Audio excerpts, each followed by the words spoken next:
Hi friends, మనం ఇప్పుడే promo చూసాం కదా. ప్రోమోలో కళ్యాణ్ పడాల బర్ని వాళ్ళిద్దరు గొడవ పడుతున్నారు. ఆ గొడవల్లో ఎవరిది తప్పు ఎవరిది రైట్ అనేది ఈ వీడియోలో మనం క్లియర్ కట్గా మాట్లాడుకుందాము. అదేవిధంగా మన కళ్యాణ్ పడాల, ఇమాన్యుయల్, రీతు చౌదరి వీళ్ళు ముగ్గురు కలిపి గ్రూప్ గేమ్ ఆడారా టికెట్ ఫైనల్ టాస్క్లో, దాని గురించి కూడా క్లియర్ కట్గా మాట్లాడుకుందాము. అదేవిధంగా నిన్న సంజన గారు సంచాలక్గా ఫెయిల్ అయ్యారా పాస్ అయ్యారా అనేది దాని గురించి క్లియర్ కట్గా మాట్లాడుకుందాము. అదేవిధంగా రీతు చౌదరి వర్సెస్ బర్నీ గారు గొడవ జరిగింది కదా, ఆ గొడవలో ఎవరిది కరెక్ట్ ఎవరిది తప్పు అనేది కూడా ఈ వీడియోలో క్లియర్గా మాట్లాడుకుందాము. అదేవిధంగా నిన్న టాస్క్లో బర్నీ గారికి అన్యాయం జరిగిందా దాని గురించి కూడా క్లియర్ కట్గా మాట్లాడుకుందాము. అదేవిధంగా టికెట్ ఫైనల్ విన్నర్ అయితే కళ్యాణ్ పడాల అయితే అయ్యాడు. సో కళ్యాణ్ పడాల ఏ విధంగా టికెట్ ఫినాలే విన్నర్ అయ్యారు, ఎవరెవరి మధ్యలో టాస్కులు జరిగాయి, ఆ టాస్కుల్లో ఎవరు గెలిచారు, ఫైనల్గా కళ్యాణ్ పడాల ఎలా గెలిచాడు అనేది ఈ వీడియోలో మనం క్లియర్ కట్గా మాట్లాడుకుందాము. అదేవిధంగా బిగ్ బాస్ హౌస్లో 13th వీక్ నామినేషన్లో ఉన్నటువంటి 6 కంటెస్టెంట్ల ఓటింగ్ ఆర్డర్ ఎలా ఉంది, ఎవరు సేఫ్ జోన్ ఉన్నారు, ఎవరు ఎలిమినేషన్ల దగ్గర ఉన్నారు అనేది ఈ వీడియోలో మనం క్లియర్ కట్గా మాట్లాడుకుందాము. నేను చెప్పబోయే ప్రతి అంశం పైన మీకైతే ఫుల్ క్లారిటీ కావాలంటే నా 5 minutes వీడియో చూడండి, ఫుల్ వీడియో చూడండి. మీకు 100% నేను చెప్పబోయే ప్రతి అంశం పైన ఫుల్ క్లారిటీ అయితే వస్తుంది. సో ఫస్ట్ ఆఫ్ ఆల్ బర్నీ గారు రీతు చౌదరి గేమ్ గురించి తీసుకుంటే ఇక్కడ 100% ఇక్కడ బర్నీ గారికి అన్యాయం అయితే జరిగింది. ఎందుకంటే రీతు చౌదరి పెట్టినటువంటి రెక్టాంగిల్ షేప్ అనేది కరెక్ట్ అయితే లేదు. బిగ్ బాస్ అది కావాలని పెట్టాడా, లేకపోతే బిగ్ బాస్ ఒక కార్పెంటర్ తప్ప అది మన పక్కన పెడితే, సో అక్కడ బిగ్ బాస్ ఏం చెప్పిండు, కరెక్ట్ షేప్లు ఉండాలని చెప్పిండు. సో కరెక్ట్ షేప్లు ఉండాలని చెప్పినప్పుడు ఇక్కడ రీతు చౌదరి షేప్ అనేది కరెక్ట్ లేదు. సో సంచాలకుగా ఉన్నటువంటి సంజన గారు కొంచెం ఆలోచించి డిసిషన్ తీసుకుంటే కరెక్ట్ ఉండేది. ఎందుకంటే రింగులు కరెక్ట్ వేశారు. ఒక రింగ్ ఆల్రెడీ సంజన గారు, ఒక రింగ్ ఆల్రెడీ రితు చౌదరి దాపెట్టింది, దాన్ని ఆల్రెడీ డెమాన్ పవన్ చెప్పాడు. అదేవిధంగా మన తనుజ కూడా చెప్పింది. సో తను లేదు గేమ్ అయిపోయిన తర్వాత పెట్టుకున్నాను అంటుంది, కానీ మొత్తానికి అయితే తను ఒక రింగ్ అయితే దాపెట్టింది. అదేవిధంగా రెక్టాంగిల్ షేప్ అనేది కరెక్ట్ లేదు. ఇక్కడ సంజన గారు 100% డిసిషన్ తప్పు తీసుకున్నారంటే 100% తప్పు డిసిషన్ తీసుకున్నారు. 100% సంచాలకుగా ఫెయిల్ అయ్యారు. నిన్న అయితే బర్నీ గారికి అయితే 100% అన్యాయం అయితే జరిగింది. అంతకుముందు డిమాండ్ పవన్ కూడా ఇలాంటి అన్యాయం జరిగింది. ఎందుకంటే అక్కడ కార్పెంటర్ ఆ హోల్స్ కరెక్ట్ ఫిక్స్ చేయక, సో తనకు అక్కడ టైం వేస్ట్ అయ్యి డిమాండ్ పవన్ ఓడిపోవడం జరిగింది. సో ఇక్కడ ఎవరిది తప్పు ఎవరిది రైట్ అంటే మనం ఏం చెప్పలేము. బై లక్ కూడా కలిసి రావాలి.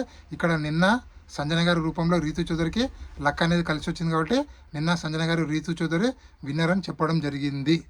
సో ఇక్కడ బర్నీ గారు బాగా కొట్లాడేది ఇంకా డిఫెండ్ చేసుకునేది అలా ఎలా ఇస్తామని చెప్పి, సో బర్నీ గారు కూడా సైలెంట్ అయిపోయి అనవసరమైన టాపిక్ని బయటికి తీసుకొచ్చారు. ఆ టాపిక్ ఏంటంటే మన పవన్ కళ్యాణ్ ఫస్ట్ క్యాప్టెన్ అయినప్పుడు డిమాండ్ పవన్ షూస్ చూపిస్తేనే బర్నీ గారిని అవుట్ చేసినట్లు ఆ వీడియో ఉంది కదా. ఆ వీడియో మనకు మన తనుజకు అదేవిధంగా ఆడియన్స్కు చూపించారు కదా. సో అంటే కళ్యాణ్ పడాల తప్పు చేసి క్రియేట్ చేశారు కదా బిగ్ బాస్. సో అదే టాపిక్ని ఈరోజు బర్నీ గారు తీయడం జరుగుతుంది. సో ఆ వీడియోలో ఏముందో నాకు తెలుసు. ఈవెన్ డిమాండ్ పవన్ కూడా నేను చెప్పలేదు. నాకు దమ్ము శ్రీజ మొత్తం క్లియర్గా చెప్పింది, నువ్వు నన్ను ఎలా బ్లేమ్ చేస్తావు, నీకు ఏం కన్ఫర్మేషన్ ఉందని చెప్పి కళ్యాణ్ పడాల ఇక్కడ బర్నీ గారితో కొట్టడం జరుగుతుంది. బర్నీ గారు వితండవాదం ఏంది, నేను నీ పేరు చెప్పలేదు అంటే ఆ వీడియోలో ఉన్నదే కళ్యాణ్ గురించి, అందులో పేరు చెప్పేది ఏముంది, ఆ క్లియర్ కట్గా అర్థమవుతుంది కదా. నువ్వు కళ్యాణ్ గురించే చెప్తున్నాను చెప్పి నువ్వు ఆ రోజే ఫైట్ చేసి ఉండే, లేదా నెక్స్ట్ డే ఫైట్ చేసి ఉండే, లేకపోతే నామినేషన్లు ఈ పాయింట్ తీసుకొని చెప్పి ఉండే, నువ్వు ఇట్లా తొండి గేమ్ ఆడని చెప్పి ఇన్ని రోజులు సైలెంట్ ఉండి సడన్గా టికెట్ ఫైనల్ టాస్క్లో నీకేదో అన్యాయం జరిగిందని చెప్పి కళ్యాణ్ పడాన్ని బ్లేమ్ చేయడం అనేది నాకైతే నచ్చలేదు. సో మొత్తానికి ఎపిసోడ్లో క్లియర్ కట్గా చూద్దాము ఎవరిది తప్పు ఎవరిది రైట్ అని. ప్రోమో చూసినంత వరకు అయితే నాకైతే బర్నీ గారు అనవసరంగా కళ్యాణ్ పడాలని బ్లేమ్ చేస్తున్నారని చెప్పి నాకైతే అనిపించింది. సో 100% ఆ రోజు డిమాండ్ పవన్ షూ అయితే చూపించలేదు. 100% కళ్యాణ్ పడాల మిస్టేక్ అయితే లేదు. సో ఇక్కడ ఆ వీడియోలో మీరు ఎవరిది తప్పు అనుకుంటున్నారు అనేది కింద కామెంట్ పెట్టండి. నిజంగా డిమాండ్ పవన్ షూ చూపిస్తే బర్నీ గారిని అవుట్ చేసిండా అనేది కింద కామెంట్ పెట్టండి. నా అనాలిసిస్ ప్రకారం 100% కళ్యాణ్ పడాల ఎలాంటి తప్పు లేదు. డిమాండ్ పవన్ కళ్యాణ్ పడాలకు హెల్ప్ చేయలేదు అని నాకైతే అనిపించింది. సో ఓవరాల్గా నిన్న బర్నీ గారు అవుట్ అయిన తర్వాత 5 కంటెస్టెంట్లు అవుట్ అయ్యారు.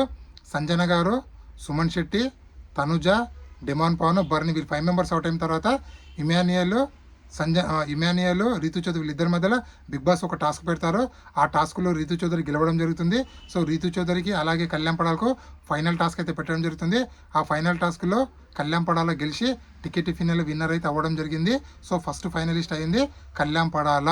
సో ఆ విధంగా ఫైనలిస్ట్ అయితే అయ్యాడు.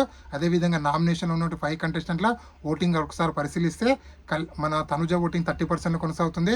అదేవిధంగా Sanjana voting 60%, Ritu Chaudhary voting 16%, Suman Shetty voting 14%, Demon voting అనేది 14%, అదేవిధంగా సుమన్ శెట్టి బర్ని గారి ఓటింగ్ కూడా 14%లో ఉంది. సో ఇక్కడ తనుజ గారు తప్ప రిమైనింగ్ 5 కంటెస్టెంట్లు అయితే డేంజర్ జోన్లో ఉన్నారు, ఎలిమినేషన్ దగ్గర అయితే ఉన్నారు. ఎందుకంటే వీళ్ళ ఓటింగ్లో పెద్ద డిఫరెన్స్ అయితే లేదు, 1 or 2% డిఫరెన్స్ ఉంది కాబట్టి.